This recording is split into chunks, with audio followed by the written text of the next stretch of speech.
Bien, hoy día entonces vamos a hacer la parte de antibióticos que no falta en los exámenes y que también es parte, no necesariamente como una pregunta dirigida al tema, sino como parte de otro tema, también podría ser. En la parte terapéutica viene bastante pregunta, digamos, relacionada a esto. Bien, vamos a empezar por lo más clásico, por lo más conocido, por los antibióticos más usados, que son los betalactámicos. Y cuando nosotros hablamos de betalactámicos, estamos haciendo referencia, ¿no?, a este grupo que se está mostrando aquí, desde las penicilinas, que por si acaso no han perdido vigencia. Es un error pensar que penicilinas no sirven para nada. Van a ver que no es así. Cefalosporinas, pasando por carbapenems y este grupo especial de monobactámicos, que si bien es cierto tienen alguna condición diferente a los demás componentes del grupo, sin embargo, no dejan de ser importantes. ¿Ya? Este gráfico ya se ha descrito en algún momento, sin embargo es importante que recuerden, porque cuando hablamos de betalactámicos es justamente porque hacemos referencia a este mecanismo de acción, ¿no? Acuérdense de las PBP, que debían de interaccionar sí o sí con el antibiótico, betalactámico en este caso, y sin esta interacción simplemente el mecanismo de acción no existía.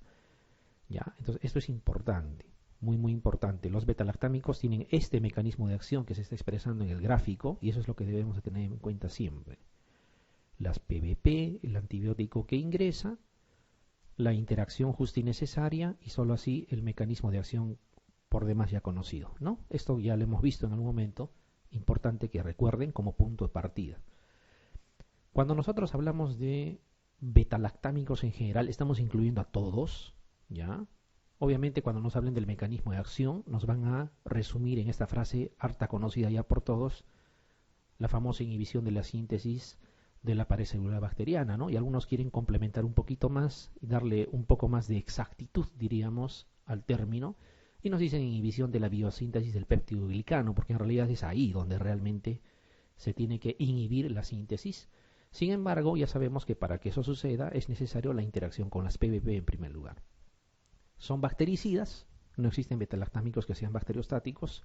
Ya hay una mnemotecnia, una forma para recordar antibióticos, bactericidas y bacteriostáticos, ya lo vamos a tocar ahora en la clase misma. Sin embargo, hay que ir recordando que todos los betalactámicos son bactericidas. Penicilinas, como hemos dicho, las penicilinas tienen una clasificación interesante también para poder elegir qué penicilina vamos a usar. Es importante más o menos conocer también de qué se trata. Las cefalosporinas, que tenemos 5 generaciones hasta hoy en día, ¿no? De la primera a la quinta, así se llama, ¿ya? La quinta generación es un grupo especial que un poquito se sale de la clasificación común y corriente hasta la cuarta generación. Los carbapenems, ya que diríamos son el techo que tenemos en cuanto a espectro, no necesariamente potencia, pero sí en cuanto a espectro, pasado lo cual no tenemos más alternativas en betalactámicos. Y los monobactámicos, que en realidad hay un solo monobactámico, que es el Astreonam, ¿ya? El único, y les voy adelantando que se llama monobactámico como su nombre lo indica, porque tiene un solo anillo penicilánico, ¿ya? Por eso es monobactámico. Sin embargo, está dentro de ese grupo y cumple un rol importantísimo cuando tenemos pacientes con reacciones alérgicas severas al resto de betalactámicos, ¿ya? Por ejemplo, shock anafiláctico, y necesitamos usar un betalactámico por algún motivo. Ya alguien dirá, hay otras alternativas, pero les pongo un ejemplo: Pseudomonas aeruginosa, aislado en un hemocultivo, en un paciente que está, digamos, con riesgo incluso de perder la vida. Tú necesitas usar, puede ser una penicilina antiseudomónica, es betalactámico. ¿Quieres usar una cefalosporina antiseudomona? También es betalactámico. ¿Quieres usar carbapenems? También son betalactámicos. Y de repente la persona ha tenido un antecedente no de alergia, porque a veces las alergias son inventadas para evitar la aguja, eso sabemos. Pero de repente ha estado hospitalizado e internado en una unidad de cuidados intensivos por un shock anafiláctico a ceftriaxona. Significa que la alergia está documentada. Entonces no puedes usar un betalactámico en teoría. Ahí está el Astreonam. No tiene reacción cruzada en lo que es alergia. Entonces para esa situación se usa, ¿ya? Entonces por eso que los monobactámicos o el Astreonam en general es quizá la única alternativa seria, ¿ya?, cuando necesariamente tienes que usar un beta-lactámico y tenemos infecciones serias. Pero bueno, vamos a ir avanzando.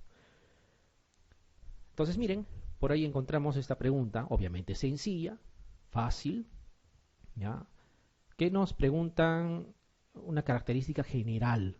Dice, ¿cuál de las siguientes afirmaciones es falsa respecto a los antibióticos beta-lactámicos? Y nos dan ahí unas alternativas que obviamente tenemos que descifrarlas cada una, ¿ya? Porque nos preguntan la falsa, entonces hay que ver todo lo demás.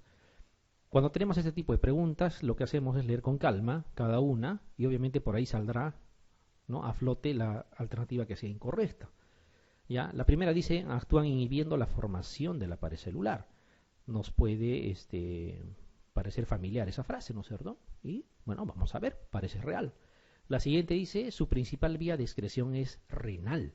No dice la única, dice la principal vía de excreción. Alguien podría decir, no estoy muy seguro. Sé que algunas se depuran por vía renal, pero no podría decir si es la más común, ¿no?, la principal. Sigamos con la siguiente. Dice, el principal mecanismo de resistencia frente a ellos es su inactivación por beta-lactamasas. Bueno, sabemos que para que exista beta-lactamasas tendrá que haber beta-lactámicos, ¿ya? Sabemos que es una forma de inactivar a los beta-lactámicos. Quizá no sabemos si es el principal mecanismo, ¿ya? Dice, la amoxicilina tiene una biodisponibilidad. Recordemos qué cosa era biodisponibilidad. Era la fracción inalterada del fármaco que llegaba a circulación después de la administración. Dice, es cercana al 100% por vía oral. Digamos que tampoco recordemos bien, pero acá dice, en general son bacteriostáticos. Eso sí está clarito. No son bacteriostáticos, ¿sí? Son bactericidas. Ya, entonces elegimos la alternativa. Entonces recapitulemos lo que hemos dicho. Actúan inhibiendo la formación de la pared celular, es lo mismo de decir inhiben la síntesis de pared celular, que es la frase más conocida, digamos, es el enunciado más común que siempre hemos tenido cuando nosotros hablábamos de beta-lactámicos. Por lo tanto, es real. La principal vía de excreción es renal, es cierto. Hay algunas que comparten otras vías más, por eso es que la mayoría de beta-lactámicos tienen que ajustarse en insuficiencia renal, ¿ya? Las cefalosporinas, hablamos, digamos, los carbapenems, lo mismo, las penicilinas también, ¿ya? Deberían tener en cuenta eso. Hay algunas excepciones, por ejemplo, la ceftriaxona, que tiene doble vía de depuración, entonces ante una situación de falla renal, por vía biliar se puede excretar también, compensa, ¿ya? Pero en general, la principal vía de excreción es renal. Dice, el principal mecanismo de resistencia frente a ellos es su inactivación por beta-lactamasas, ¿ya? Y esto es cierto porque las beta-lactamasas justamente han sido fabricadas por las bacterias con el único fin de inactivar beta-lactámicos, ¿ya? Y hoy en día, prácticamente en algunos lugares, debería considerarse en nuestro medio algo parecido, en algunos lugares ya se considera como un problema de salud pública, como en el Perú es la desnutrición, por ejemplo. En algunos sitios ya lo han catalogado como un problema de salud pública las beta-lactamasas, o sea, están presentes tanto en cantidad que realmente preocupa. Lleva a tomar medidas. Imagínense aquí que salga una ley que prohíba el uso de cefalosporinas. En otros sitios ya ha llegado a eso, ¿ya? En situaciones parecidas a la nuestra, ¿ya? Y aunque no lo crean, son medidas que ya estamos empezando a tenerlas en cuenta. Solo como anécdota les digo, por ejemplo, hoy día en el servicio del hospital se ha discutido la posibilidad de ya no usar cefalosporinas y qué alternativas tendríamos, porque nos crea un problema. A más uso de beta-lactámicos, más producción de beta-lactamasas. En palabras simples, ¿por qué aparece la beta-lactamasa? Porque estimulaste a la bacteria dándole un beta-lactámico. Si la bacteria no conociera el beta-lactámico, no fabricaría beta-lactamasas, ¿ya? Entonces sí es el principal mecanismo de resistencia y hay que tenerlo presente. Acá dice, la amoxicilina tiene una biodisponibilidad por vía oral cercana al 100% y también es real. Las penicilinas por vía oral tienen esa biodisponibilidad muy cercana al 100%. No es 100%. Recuerden que 100% de biodisponibilidad en antibióticos son clindamicina, ¿no?, linezolid, metronidazol, fundamentalmente. Ellos sí, tú lo administras y prácticamente el 100% de la dosis llega por vía oral, ¿ya? Clindamicina, linezolid, metronidazol, ¿ya?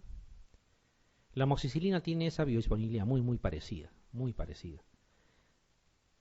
Y ya que están hablando de eso, acuérdense que cuando administran la amoxicilina con alimentos no interfiere la absorción al final, Ya, algunos autores incluso consideran que debería administrarse con alimentos porque de alguna manera facilita incluso la absorción. No son bacteriostáticos, pues definitivamente. ¿Ya? Son bactericidas. Todos los betalactámicos, o sea, penicilinas, cefalosporinas, carbapenems y el astrionam, toditos son bactericidas. Y la diferencia, ya saben, bacteriostático solo inhibe el crecimiento o replicación bacteriana, que es lo mismo, haciendo que el sistema inmune cumpla la otra parte de erradicar. Cuando tienen bactericidas, el antibiótico se encarga de lisar a la bacteria, de ponerlas no viables, de matarlas. ¿Ya? Y aquí nace una propiedad importante. Cuando tienen que usar antibióticos en un paciente inmunosuprimido, jamás usen bacteriostáticos, porque inhiben la replicación bacteriana y van a esperar que la inmunidad cumpla el resto de la labor. ¿Y qué inmunidad va a cumplir si es inmunosuprimido? En un inmunosuprimido siempre hay que usar bactericidas. Es más, las recomendaciones últimas se dice que en general uno debiera intentar siempre usar bactericidas en lo posible. ¿Ya? En lo posible. Muy bien. Siempre vamos a tratar de aprovechar cada pregunta con algunas pepitas más, porque no es poco probable que la pregunta abarque tanto. Penicilinas, entonces, en general las penicilinas las vamos a dividir en dos grupos grandes, ¿ya? Dos grupos grandes. Las que tienen espectro reducido y las que tienen amplio espectro. ¿Cómo ustedes pueden, digamos, conceptualizar ambos términos? Y esto no solo para las penicilinas, sino en general. No confundan espectro con potencia. Y aunque parezca tonto lo que les digo, muchos colegas confunden espectro con potencia. Asegúrate, dale la de mayor espectro para asegurar. Acuérdense que están combatiendo una bacteria. Si yo, por ejemplo, aíslo una E. coli, por ejemplo, en una urosepsis, es sensible a ceftriaxona, ¿será mejor darle meropenem porque tiene más espectro? La respuesta es no. Si es sensible a ceftriaxona, se va a morir con la ceftriaxona. Al darle de más espectro, estoy coberturando no solo E. coli, sino las otras posibilidades, incluido pseudomonas, etcétera, que no son el motivo de la infección. Porque tenemos bien metido en el cerebro de que a más espectro es mejor efecto. No es así. Espectro no es igual a potencia. Tú puedes abarcar gran cantidad de especies bacterianas y no necesariamente por eso va a significar que seas un antibiótico más potente o que tengas un antibiótico más potente. Son dos cosas diferentes, ¿ya? Son dos cosas diferentes. Lo mismo es en un estafilococo que es sensible a oxacilina, ¿ya? Darle vancomicina no es mejor. No por una situación de costos ni por otra situación, simplemente no es mejor. Voy a ser más exacto, oxacilina es mejor, tiene mejor respuesta terapéutica, más posibilidades de salvarlo al paciente, siempre y cuando sea sensible. Pero tenemos la idea de que ¿no? la vancomicina pueda ser mejor. No es así. ¿Ya? Son detalles. Entonces, no confundir espectro, más o menos es algo así como que el número de bacterias a las cuales puede afectar el antibiótico. Amplio espectro coge varias bacterias. Espectro reducido es mucho más dirigido, es menos. Por ejemplo, hablando justo de vancomicina con amoxicilina, vamos a ver, ¿cuál creen que tiene más espectro? ¿Qué creen? ¿Banco? Espectro, ¿ah? Amoxicilina cubre gram negativos, cubre vancomicina gram negativos, no mata ni siquiera a las E. coli, tiene menos espectro. Entonces por eso les digo espectro reducido, amplio espectro, ¿ya? O sea, el de amplio espectro cubre o ataca a más especies de bacterias y el de espectro reducido a menos. Esa es la diferencia. No confundan con potencia, porque si ese concepto no lo grabamos bien y como podríamos decir, lo cimentamos bien desde ahora, se van a quedar con esa idea, porque suena a eso más o menos, y uno definitivamente va a confundir. Y en las unidades de cuidados intensivos se confunde así. Dale meropenem más vancomicina, porque es mejor. ¿Ya? Y nadie le saca eso de la cabeza. Y los problemas los estamos pagando todos, así con el correr del tiempo, porque estamos haciendo presión selectiva, ya lo vamos a ir viendo. queda claro lo de espectro, ¿no es cierto? Porque al final no es un concepto para aprenderlo con puntos y comas, sino el concepto, la idea tiene que quedar. Entonces, cuando hablamos de espectro reducido, por no decir penicilinas que matan pocas bacterias, y de amplio espectro, penicilinas que matan varias especies de bacterias, ¿ya? En el de espectro reducido habrán penicilinas, ¿ya? Habrán penicilinas a las cuales las penicilinasas, porque también hemos visto que las penicilinasas es el grado más bajo de beta-lactamasa, porque beta-lactamasa pasa por beta-lactamasas de espectro ampliado, de espectro extendido, y llegan a las carbapenemasas, todo eso es beta-lactamasas. Entonces existe enzimas en las bacterias que hidrolizan penicilinas, a eso le llamamos penicilinasa.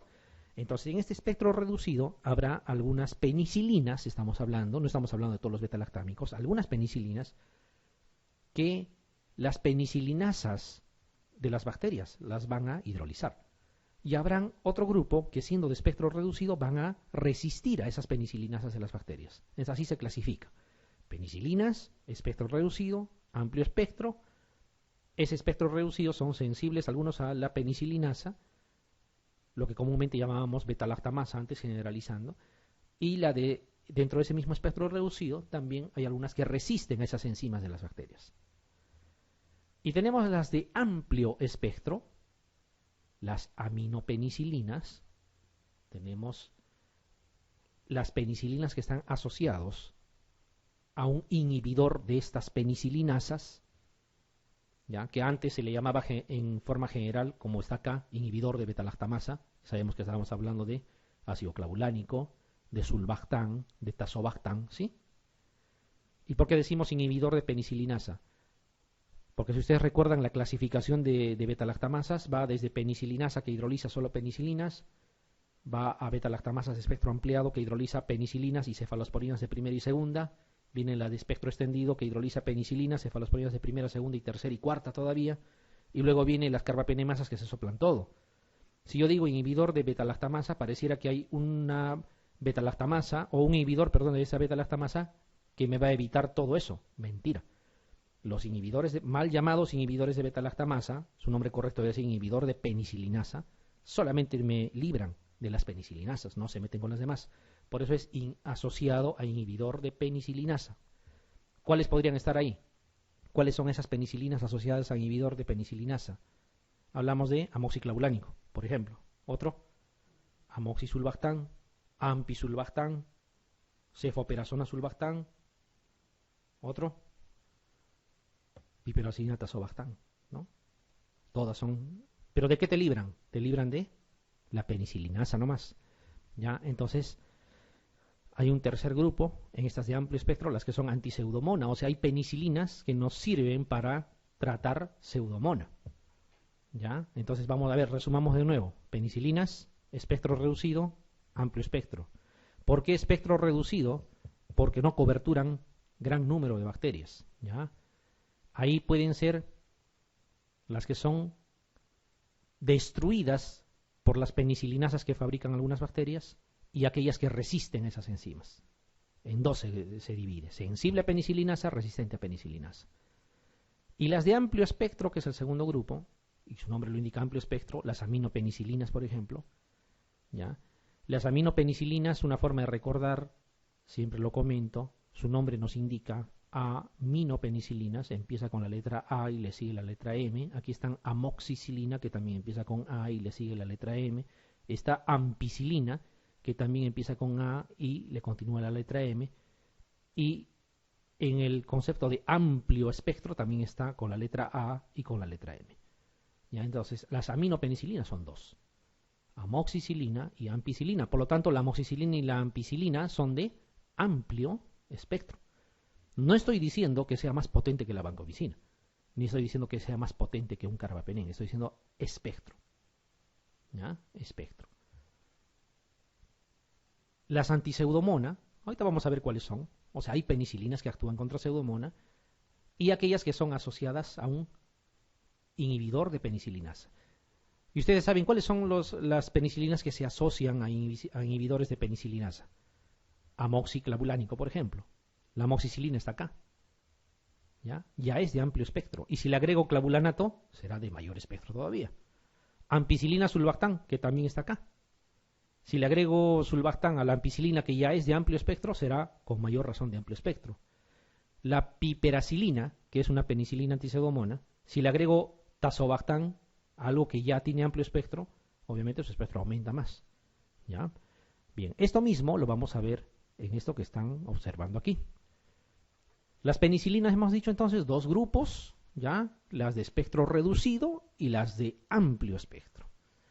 Las de espectro reducido, ¿ya? Como están viendo su cobertura, miren, prácticamente cocos gram positivos. Y ahí quedan, ¿ya? Prácticamente cocos gram positivos. Ahí está, miren, estreptococo, cualquiera de los tipos, ¿ya? El treponema pallidum, el agente causal de la sífilis, sigue siendo sensible a las penicilinas de espectro reducido, ¿ya? Sigue siendo sensible. ¿Ya? Y el actinomices, productor de la actinomicosis. Cuando escuchan actinomicosis pareciera que es hongo, y no, es una bacteria. Gram positiva, microaerófila, anaerobia, en algunos casos de comportamiento anaerobia, microaerófila en algunos momentos, ¿ya? Entonces, esa es su cobertura. Fíjense acá no hay E. coli, por ejemplo. O sea, no coberturan gram negativos. ¿Sí? O coberturan gram negativos, no coberturan. Y cuando incluso actúan contra estafilococo, tampoco actúan gram negativo. O sea, por ejemplo, yo les diría, ¿usarían oxacilina para una infección urinaria? No. ¿Ya? O sea, el antibiótico no se puede dar por dar. ¿Ya? O sea, básicamente coberturan gram positivos. Por eso son de espectro reducido. No pueden con las E. coli, con las Klebsiellas, con las Proteus, o sea, con todos los gram negativos, por muy simples que sean. ¿Estamos de acuerdo? Ya. Sin embargo, hemos dicho que todavía son sensibles o resistentes a la penicilinasa. La penicilinasa es esa beta-lactamasa, la más simple que puede producir una bacteria. ¿Ya? Fíjense, en el primer grupo están penicilina G, conocidazo, ¿no? La penicilina G sódica, todo el mundo lo ha usado en algún momento, lo ha recetado. Aunque ahora hay la tendencia de que no sirve para nada, ¿no? Y no lo tenemos en cuenta. En realidad sí sirve. Por ejemplo, una fasciitis necrotizante que está producida por estreptococo, quieren dar banco. Y la banco no es mejor que la penicilina G sódica. No es mejor para la vida del paciente. ¿Ya? ¿A alguien se le ocurre dar para sífilis otra cosa que no sea penicilina? Tampoco. Porque lo que mejor sirve es la penicilina.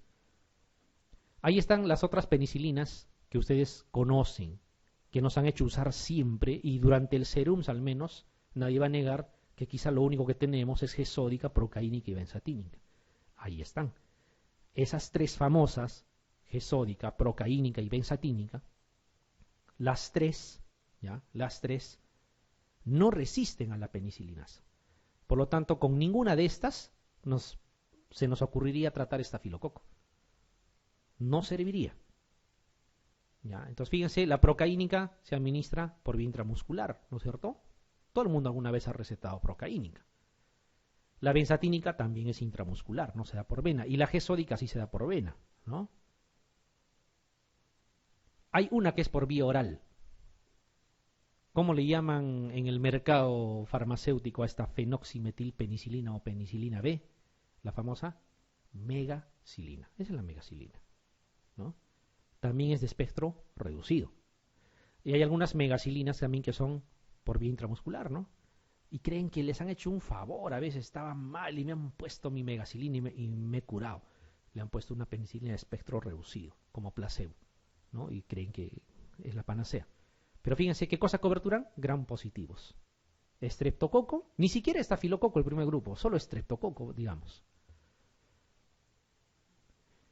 Y toditas son hidrolizadas por la penicilinasa. O sea, tú le pones una beta-lactamasa, la más incipiente, ¿no? La más misia, si quieren decirlo así, que es la penicilinasa, y se lleva de encuentro a la G sódica, la procaínica, la benzatínica. O sea, no servirían de nada.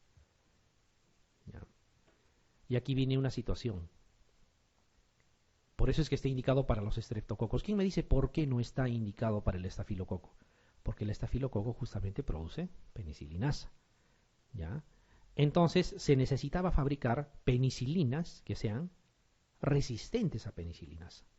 Y ese es el segundo grupo. Eso es lo que hemos hecho. Se ha fabricado penicilinas resistentes a penicilinasa y ahí tenemos a la oxacilina. En los libros van a encontrar meticilina, van a encontrar cloxacilina, van a encontrar meticilina, cloxacilina, oxa, ¿ya? Pero de todo eso lo que tenemos y lo que hemos visto alguna vez es oxa, ¿ya? Entonces si les preguntan en el examen, cualquiera que sea, lo lógico sería que les digan oxacilina. Meticilina en mi vida he visto ni en pintura, no sé cómo será la presentación, pero es lo mismo, ¿ya? En concreto es lo mismo. Son las isoxacililpenicilinas, también le llaman, ¿ya? Para los que les gustan los nombres menos enrevesados. Pero acuérdense, se entiende la diferencia, ¿sí? En el primer grupo, entonces, cocos gram positivos no se meten con estafilococo porque no tolerarían la penicilinasa del estafilococo. Para eso hay otras, la oxa. Y por vía oral, dicloxa. No tenemos otra. Entonces, acuérdense solo de oxa o dicloxa, que son las dos únicas que tenemos en este grupo de penicilinas que son resistentes a penicilinasa. Y por eso es que están cubriendo esto. Estafilococo aureus, productor de penicilinasa. ¿Se entiende? ¿Ya? Aquí están. Algunos de estos dos coberturan gram negativos, o sea, E. coli, por ejemplo, que es el más conocido, ninguno. Entonces, ¿serviría para una infección urinaria gesódica? No. Procaínica, tampoco. Megacilina, tampoco serviría. Si le dan oxa por vena, tampoco. Y si le dan dicloxa, tampoco serviría. Entonces, gram negativos no te cobertura, solo gram positivos. Por eso es de espectro reducido. Se necesitaba en algún momento ampliar a gram negativos también. Y ahí nacen las penicilinas de amplio espectro. ¿Ya? Y como les decía, amplio. Si ven antiseudomona, de inmediato me doy cuenta que es de amplio espectro, para que cubra pseudomona, ¿no es cierto? Entonces, amplio, como habíamos dicho, AM de amplio, AM de aminopenicilinas, ¿ya? Y con AM también está ampicilina y amoxicilina. Entonces son las dos. Ampicilina y amoxicilina son de amplio espectro, ¿ya? Y son aminopenicilinas, como su nombre al inicio más o menos indica, y son de amplio espectro. Fíjense cómo aquí ya cogen gram negativos, ¿sí? Listeria es gram positivo, ¿sí? ¿Está bien? Enterococo, cosa que acá de repente no funcionaba, acá ya va enterococo más. Enterococo, listeria y las gram negativas. O sea, con una amoxicilina yo sí puedo tratar una infección urinaria. ¿Sí? Ya puedo tratar una infección urinaria. Y si a esas aminopenicilinas, ¿ya? Que son de amplio espectro, le agrego todavía un inhibidor de penicilinasa, será pues con mayor razón de amplio espectro, ¿no es cierto? Entonces, si a esa misma amoxicilina y ampicilina le agrego clavulanato sulbactam, ¿ya? Estoy en el otro grupo que son las asociadas a inhibidor de penicilinasa. Y hay otro grupo interesante, las antiseudomona, ¿ya? Carbenicilina, ticarcilina, piperacilina. Hoy en día la que tenemos es la tercera, piperacilina, ¿ya? Carbenicilina como que no, por teoría lo conocemos, pero no está, digamos, en el mercado, ¿ya? Piperacilina quizás sea la única, pero es importante que sepan esos tres nombres, ¿ya? Estas están para preparados por vía parenteral, no hay por vía oral y cubren pseudomona. Con amoxicilina no pueden tratar pseudomona, pueden cubrir gram positivos, gram negativos, pero no pseudomona, que es un gram negativo especial. Para eso usan, si quieren usar, las penicilinas antipseudomona y solamente tenemos la piperacilina. Entonces miren, si a esa piperacilina yo le agrego todavía un inhibidor como es el tazobactam, si aquí ya era de amplio espectro, con mayor razón será de amplio espectro. ¿Se entiende la diferencia entre de espectro reducido y amplio espectro? ¿Sí? Ya, eso es importante cuando tengamos que recordar penicilinas. ¿Que hay otras clasificaciones? Probablemente sí. ¿Ya? Pero esa es la clasificación funcional que me permite a mí elegir el antibiótico adecuado cuando tengo una sospecha de algún agente etiológico. Esta es una pregunta interesante, de todas las que hemos visto. ¿Ya? Sigamos ampliando lo que hemos comentado. Dice, ¿cuál de las siguientes se considera como una penicilina de depósito? Todo el mundo ha usado, todo el mundo ha administrado. ¿Cuál es? La benzatínica. ¿Ya? ¿Y qué significa de depósito? De depósito significa que tú administras y se va a ir liberando en el tiempo. empieza su acción casi a las 48 horas, no es de inmediato. ¿Y cuánto tiempo se demora en liberar todo? Más o menos se habla de 3 semanas. ¿Ya? Para ser más exacto, se habla de 26 días, es más o menos lo que dura su acción. Pero no tiene mucha potencia, por si acaso. Entre una infección grave no puedes pretender usar benzatínica. Por ejemplo, en el caso de la sífilis, en la sífilis, como es 100% sensible a la penicilina, el Treponema pallidum, y sabemos que por definición la sífilis es una enfermedad causada por un agente que se debe tratar por tiempos prolongados, tú le das benzatínica y es como que le estarías dando 26 días de tratamiento con penicilina, ¿ya? A una dosis pequeña, obviamente. Pero a ver, pretendan usar para una endocarditis penicilina benzatínica, sería absurdo. Yo necesito ahí concentraciones altas. Para una neumonía usen penicilina benzatínica, no les va a funcionar. ¿Ya? Entonces, esa es la situación de la penicilina benzatínica. ¿Para qué otra cosa se usa la penicilina benzatínica? Bueno, la sífilis es una. Ya veremos cuando hablemos de ITS exactamente para qué tipo de sífilis. Pero les adelanto que mientras no sea sífilis terciaria, usas la benzatínica sin ningún problema. Y es por eso que no se usa procaínica. Nadie va a usar procaínica para tratar una sífilis. Porque la procaínica no tiene esa farmacodinamia. O sea, no se va a quedar 26 días liberándose. Entonces va a ser una terapia muy corta y eso no sirve. Por eso se tiene que usar benzatínica. Tiene esa propiedad, esa facultad. ¿Para qué otra cosa sirve la penicilina benzatínica? La famosa fiebre reumática, que ya no vemos. ¿Alguno de ustedes ha visto fiebre reumática alguna vez? Aunque sea así, les han contado que ha habido un caso. En realidad no vamos a ver mucho. Y quizás sea una de las cosas que tenemos que agradecerles a las boticas. Todo lo que es dolor de garganta, así sea dolor por lo que han gritado o por lo que han fumado, penicilina benzatínica. Es que cosa ha condicionado con el tiempo. Ustedes saben que para que haya fiebre reumática, primero tiene que haber una infección por estreptococo beta hemolítico del grupo A de Landsfield, ese que produce las faringoamigdalitis purulentas, ¿ya? Y que posteriormente podía afectar articulaciones o incluso el mismo músculo cardíaco, ¿no? Entonces de ahí que la fiebre reumática, incluso los docentes antiguos, yo todavía tengo la suerte de conocer a algunos docentes antiguos, te decían, la fiebre reumática lame las articulaciones y muerde el corazón. No sé si han escuchado esa frase alguna vez. Era porque, o sea, el problema del corazón era una cosa terrible. ¿Y el tratamiento cuál era? El tratamiento era penicilina benzatínica. ¿Ya? Entonces, ¿qué es lo que ha sucedido? Al administrar de más en las boticas, o al automedicarse la gente de más ante cualquier cosa en la garganta con penicilina benzatínica, ¿ya? Lo que han logrado es que dentro de esas tantas veces que habrá sido solamente dolor faringio, habrá sido irritación, inflamación, algunas también habrán sido faringoamigdalitis purulentas, simplemente han cortado a tiempo la infección en esas pocas y han evitado, y ahora ya no se ve prácticamente fiebre reumática. No se ve fiebre reumática. Entonces siempre se dice que es quizá la patología erradicada por los boticarios. Ellos sí han erradicado la fiebre reumática y tenemos que agradecerles. ¿Ya? Entonces, hoy en día básicamente queda sífilis. ¿Están de acuerdo entonces? La penicilina benzatínica es la de depósito, ¿ya? Por esa situación.